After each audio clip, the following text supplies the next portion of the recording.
A very good morning to you and welcome to The Brief. You're with me, Nicola De Zoiza, and here's a look at your top trending stories for today. An event was held in Colombo yesterday to donate 5,000 Ranbima land deeds under the auspices of President Mahinda Rajapaksa.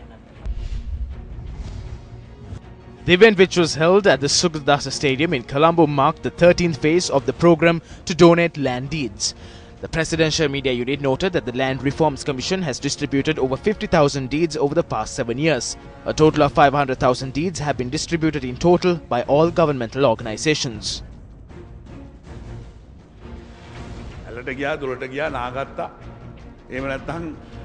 We bathed from rivers and from our wells and we didn't pay anyone. But now there are taps, and when you turn it on, there is water. You get to bathe using showers. At the end of the month, you do get a bill. It is the same with electricity. We are not here to serve just one class. We must work for the betterment of the entire nation, just like the construction of roads from the north to the south and from east to the west. Our next step will be to lay down pipelines to provide clean water to the entire nation. They will scold us and find fault in these attempts taken by us as well. But we will still move forward. I am accustomed to being berated now.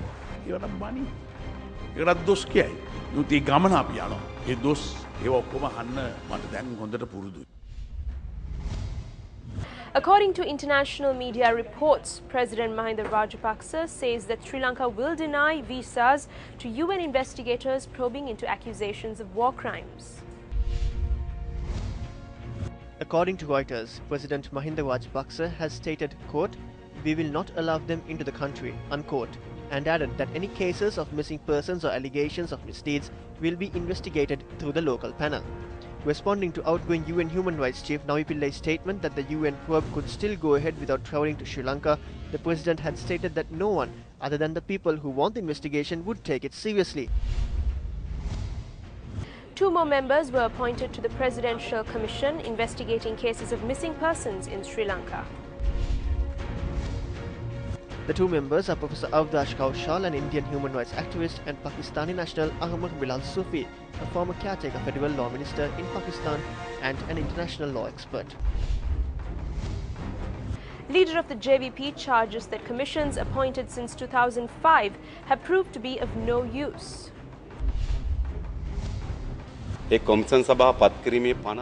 They said since the act which is utilised to appoint commissions does not mention the appointments need to be presented to Parliament, they did not do so.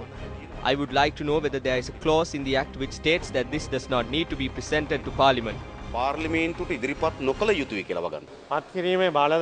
The report is presented to the President, who is the official in charge of making these appointments. There is no clause in the Act which calls for this report to be presented to the Parliament. The Minister of Investment Promotion says that the Board of Investment has been completely modernized with the intention of meeting foreign investment targets. Government foreign direct investment, or the FDI target for the year 2016 is $5 billion. However, as at the end of 2013, FDI flows to Sri Lanka amounted to $1.39 billion. In order to reach the target of $5 billion, FDI flows to the country will have to be tripled over the next 2 years.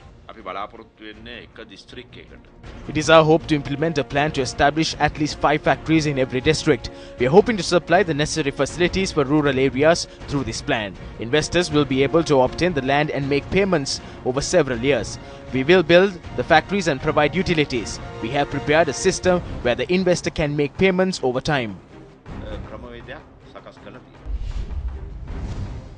Up next are the day's forex rates.